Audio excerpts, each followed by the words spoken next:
Одной из главных тем абхазской повестки остается внешняя безопасность Абхазии и что делается для ее укрепления. Новость о том, что Грузия планирует наладить производство боевых беспилотных летательных аппаратов по типу турецких байрактаров, в очередной раз напомнила о том, что мир хрупкий, возможны провокации на госгранице по реке Ингур, и Абхазия должна быть готова себя защитить. Грузия понимает, что в данное время у них нет никаких шансов каких-либо действий против Абхазии предпринимать военного характера, поскольку у нас соглашение с Российской Федерацией по поводу взаимной помощи, военной взаимной помощи, поэтому российские войска стоят в Абхазии, поэтому шансов какие-то провокации совершить, тем более серьезного масштаба, у них нет, я думаю, и поэтому они прекрасно это понимают. Тем не менее, тот факт, что они не подписывают упорно соглашение о неприменении силы, говорит о том, что, конечно, они готовятся к военным действиям, но не сейчас, а ждут какого-то удобного момента.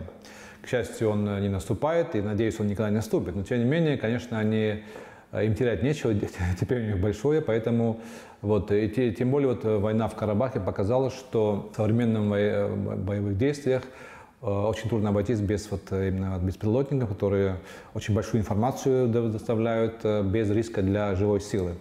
Поэтому ясно, что и Грузия тоже решила модернизировать свои военные силы с помощью даже производства этих беспилотников. Это потенциальная угроза. Нельзя списывать со счетов вообще грузинскую военную угрозу, как некоторые, может, нас думают, что все уже. Нет, это еще не все. Это конфликт очень долговременный, он незавершенный, и поэтому здесь нужно всегда понимать, что возможны провокации, возможны какие-то действия, но, к счастью, у нас есть гарант нашей независимости, у нас прекрасные отношения с Российской Федерацией, и здесь, я думаю, не будет никаких поползновений. Грузия не присоединилась к санкциям против России, достаточно проявила здравый смысл, поскольку это навредило бы ее экономике, довольно хрупком состоянии находящейся, и ее, в общем-то, положению сейчас. Но, с другой стороны, конечно, они присоединяются ко всем антироссийским акциям на площадке ООН и везде. Там никаких сюрпризов не может быть. Но здесь они стараются все-таки держать какую-то такую, некоторую отстраненность от конфликта на Украине, чтобы не вызвать какие-то действия ответных со стороны России. Нам нужно, конечно же, это все наблюдать и принимать надлежащие меры, и также, видимо, таким же путем, нашу военную структуру модернизировать. Я думаю, что нужно всегда готовиться к тому, что мы должны быть начеку, должны быть всегда готовы к любым возможным провокациям и действиям со стороны Грузии. Мы живем, конечно, в сложное время. Идет переустройство мировой системы. Система, которая сложилась после Второй мировой войны, когда сложилось два полюса силы мировой политики, она после 90-го года стала меняться. Появился в лице Соединенных Штатов Америки единственный гегемон. И после этого целый ряд таких последовательных действий были совершены Соединенными Штатами Америки, потому чтобы ослаблять Россию. И это и продвижение НАТО границам Российской Федерации. И этот процесс, в конце концов, привел к тому, что Россия уже не могла позволить такие действия, потому что это угрожало вообще национальной безопасности Российской Федерации, когда уже и Украину начали втягивать в этот процесс. Мы знаем, когда события в Крыму были, совершенно очевидно, что уже базы НАТО могли там оказаться на Черном море, в Крыму. Поэтому сейчас Россия, в первую очередь, и Китай меняют эту международную картину. Это всегда чревато серьезными последствиями. Такие процессы бывали в мире не раз. Они и войнами кончались, другими серьезными потрясениями. Пока трудно прогнозировать, во что это может вылиться. Надеемся на то, что это не перерастет в ядерную катастрофу какую-то. И в последнее время мы уже видим, какой-то психоз такой начался, когда те страны, которым, в принципе, вообще тоже ничего не угрожает, начинают вооружаться, заявлять о каких-то своих опасениях. Вы знаете, когда в 90-м году Германия объединилась, Гельмут Коль, канцлер тогда, сказал, что у Германии нет врагов, ее окружают только дружеские страны. На самом деле, кто сегодня угрожает Германии или скандинавским странам, Франции или каким-то другим странам? Нет же ничего этого. Тем не менее, мы видим, как лихорадочно начинают вооружаться и как говорят о каких-то мифических опасностях, которые им угрожают. И поэтому, с одной стороны, это трудно поддается логике, с другой стороны, это то, что очень часто в мировой политике происходило, когда пытаются сдерживать державу, которая с их точки зрения представляет опасность. Но в данном случае европейцам ничего не угрожает. Эту угрозу почувствовали Соединенные Штаты Америки. А мы знаем, что европейские страны, члены НАТО, они управляются Соединенными Штатами Америки. Мы сейчас видим, что и в Грузии тоже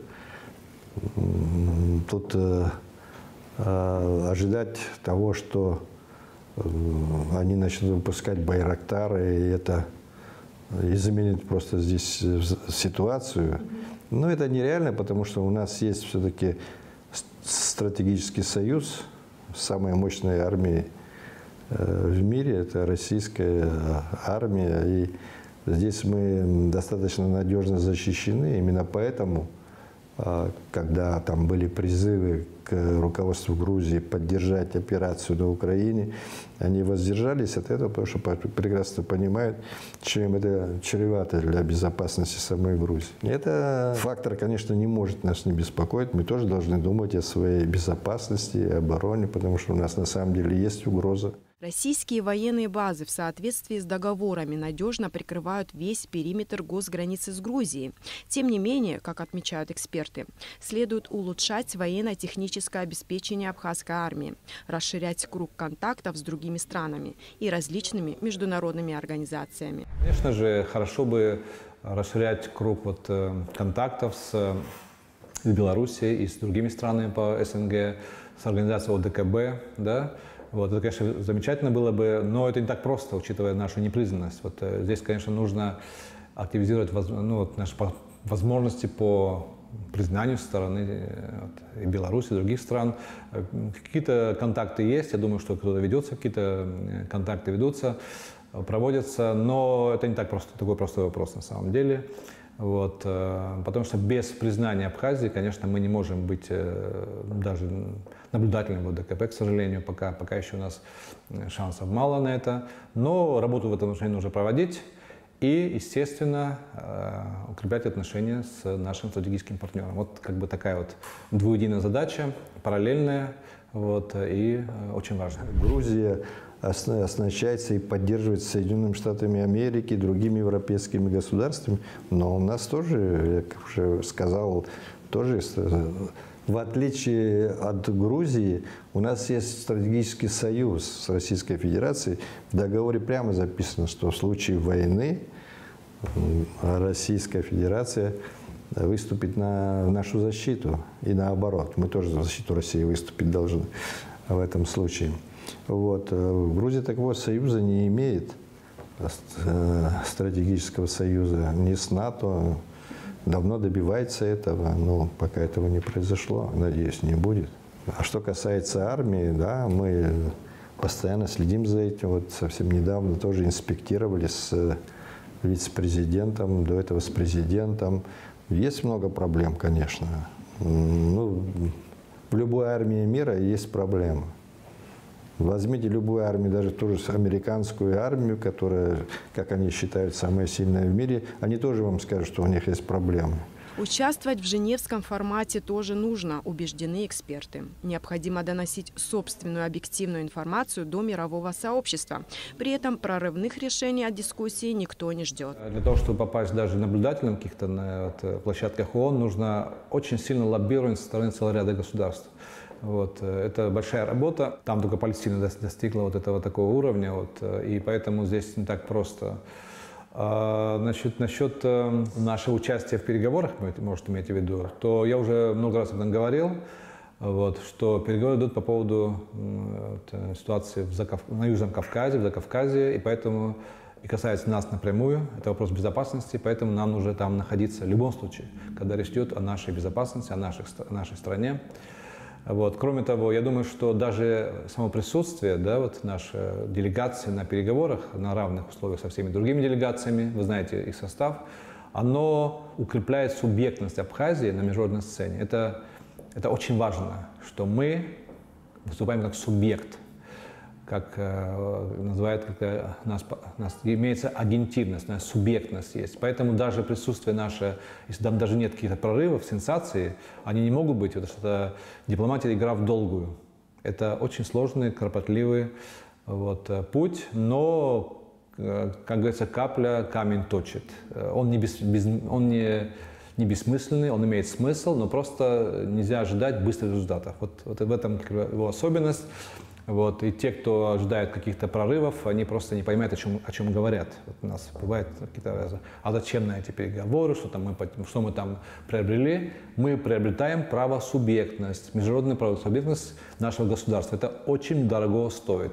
Не всех пускают на такие площадки. Не все имеют доступ к этим площадкам. Это площадка ООН, ОБСЕ, Евросоюз, делегации США, России, Абхазии, Южной Осетии, Грузии. Это очень серьезный формат на очень высоком уровне, и надо его использовать, даже если нет немедленных результатов. Я помню, в 2008 году мне Сергей Васильевич Багапш, Царство Небесное, говорил о том, что ему Лукашенко обещал в декабре признать Абхазию 2008 года, понимаете? Но, к сожалению, вот видите, такая ситуация это личность самого лидера Беларуси, который пытается как-то лавировать в каких-то условиях между Западом и Россией. Сейчас уже труднее лавировать стало, и в принципе он занял более определенную позицию. Тем не менее, видите, до сих пор нет признания. Хотя уже и российские представители много раз об этом говорили. И наши тоже. Были встречи, кстати. Лукашенко встречался с Багапшем в свое время, с Сергеем Васильевичем. И тем не менее, видите, пока как-то такого критического нет движения в нашу сторону. Хотя я считаю, что шансы есть, и большие шансы. Вот именно в нынешней ситуации. Именно со стороны Беларуси. Со стороны Беларуси, да. Но если говорить о других странах, то нужно работать с Ираном, нужно работать с Северной Кореей, и другими странами, которые, в принципе, в общем-то, относятся к России положительно, которые связи хорошие с Россией, Эритрея, Эфиопия. В Африке огромный потенциал. Я лично знаю, что я общался со многими деятелями практически во всей Африке. И там тоже очень большой симпатией относятся к Абхазии, и к России, и к другим странам, которые близкие наши страны. Поэтому здесь, в общем-то, очень много деятельности для работы, но, естественно, у нас ресурсов не так много, чтобы все это охватить. И тем не менее, как-то точечно можно работать. Южная Америка тоже вполне, как его.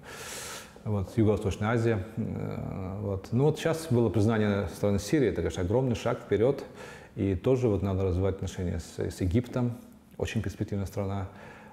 Иордания там труднее будет, конечно. Но Египет, кажется, у них своя такая, более-менее такая позиция автономная на международной сцене и так далее. В общем-то, работы очень много, и она очень важна. Все это должно повышать усиливать наши позиции на международной сцене. Это не просто желание, это укрепление нашей безопасности, поскольку это часть нашей всеобщей такой безопасности, это Российская Федерация, ее союзники и так далее. Что самое главное для государства? Это обеспечение безопасности, внешнее и внутреннее экономическое развитие. Все эти вопросы для нашей маленькой страны вполне мы можем реализовать в стратегическом союзе с Российской Федерацией. Это огромная страна, которая гарантирует нам безопасность, и мы здесь можем все свои экономические проекты осуществлять в союзе с Россией. Но ради престижа, конечно, нужно добиваться признания других стран.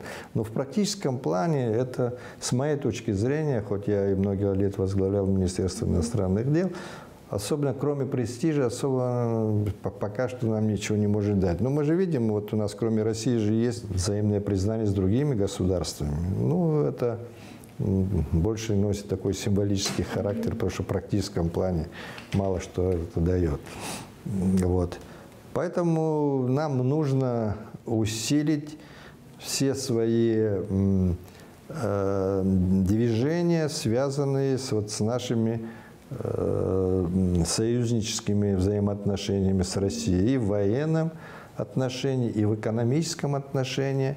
Мы еще не использовали совершенно малый процент от всех возможностей, которые открываются перед нами благодаря вот этим взаимоотношениям. И вряд ли мы сможем распыляться там на то, чтобы осуществлять какие-то проекты и в других странах.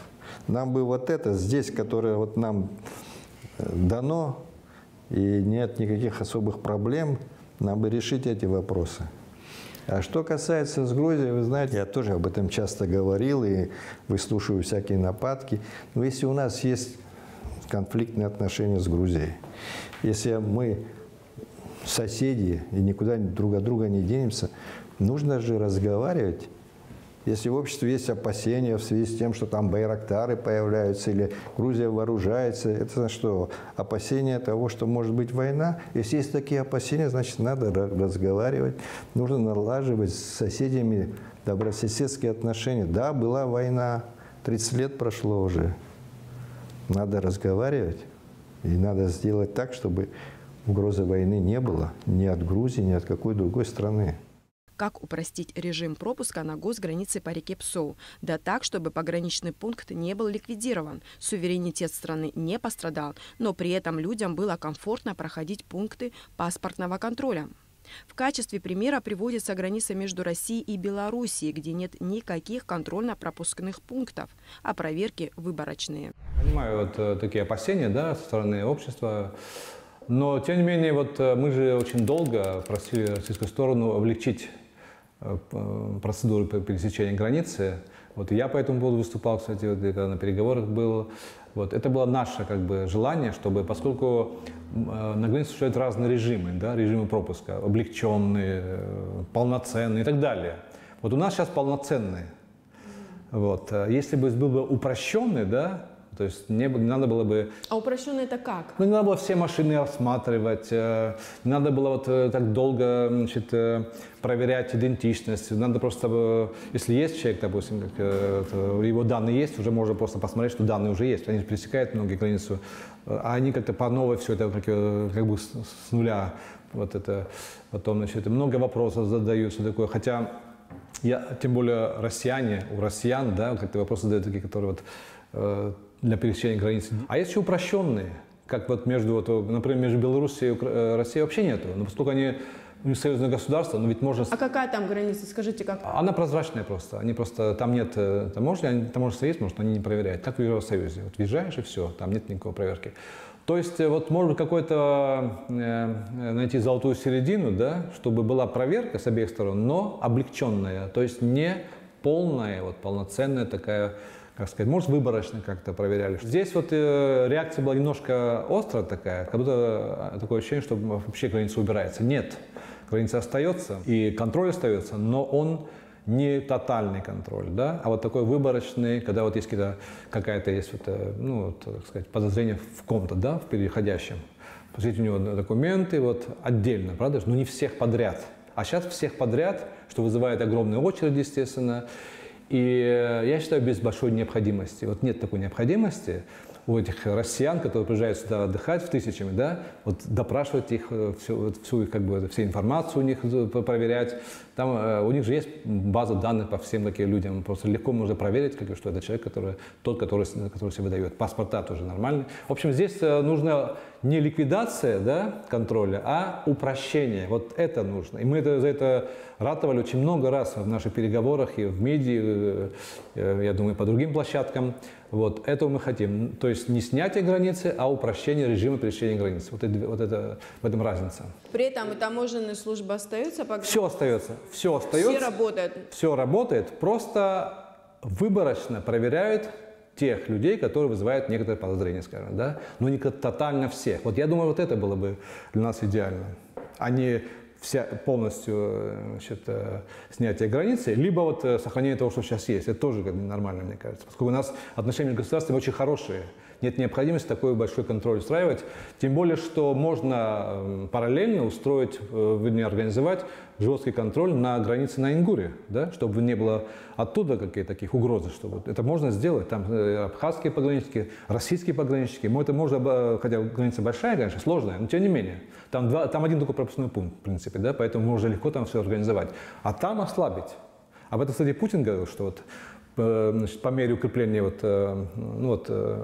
пограничных учреждений на Ингуре ослаблять контроль на ПСО. Это вполне реально, и к этому нужно идти. В преддверии курортного сезона у нас всегда возникают такие проблемы, и мы всегда начинаем договариваться с российской стороной, как их решить.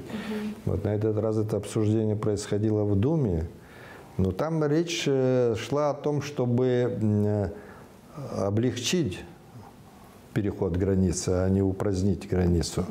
Там были высказаны такие положения, что сделать как между Россией и Белоруссией. Не такой сложный, облегченный порядок. Там мы же не можем сказать, что Белоруссия потеряла свой суверенитет от того, что там облегченный переход границы и таможенного оформления. Я сейчас детали не знаю, как там это происходит. Но я думаю, что суверенитету это не угрожает. И в Европейском Союзе тоже между государствами совсем другие правила пересечения границ и таможенных, правильно? Но они же не потеряли из-за этого суверенитет. Но знаете, я вообще вижу, что мы всего боимся. Всего боимся. Я понимаю, да, мы маленькая страна, угрозы всякие видим. Но знаете, если мы всего боялись бы, мы бы сегодня еще и в составе Грузии были бы. Просто были люди, которые не боялись тогда. И я сейчас тем более не вижу оснований нам бояться. Еще раз говорю, у нас есть надежные гарантии защиты. Надо смелее действовать во всех вопросах. У Абхазии прекрасные транзитные возможности, напоминают эксперты. Для этого у нее есть главное – выгодное географическое и геополитическое положение. В условиях тотальных международных санкций против России перспективы стать транзитным хабом становятся как никогда реальными. Нужно использовать вообще транзитные возможности нашей страны. Это один из таких очень важных моментов, который может сильно повлиять на развитие нашей экономики. Кроме курортного бизнеса, рекреационных возможностей нашей страны, у нас еще хорошие транзитные возможности. Тем более сейчас вот ситуация такая благоприятная для нас складывается, хотя она в целом неблагоприятная в том смысле, что вот эти санкции действуют на Россию. Да. Если мы правильно все выстроим, но мы же тоже не хотим выстраивать, мы не можем как-то на границе с Грузией как-то более либеральную создать атмосферу. Всего боимся. Вот так и будем сидеть. Многие страны на этом транзите просто существуют прекрасно. Но у нас возможности через Абхазию, товары из тоже Грузии, Армении, Азербайджана, Ирана, Турции. Все это может идти через Абхазию. Есть коммуникации. В советское время они же действовали. Железная дорога, шоссейный, аэропорт, в конце концов, есть.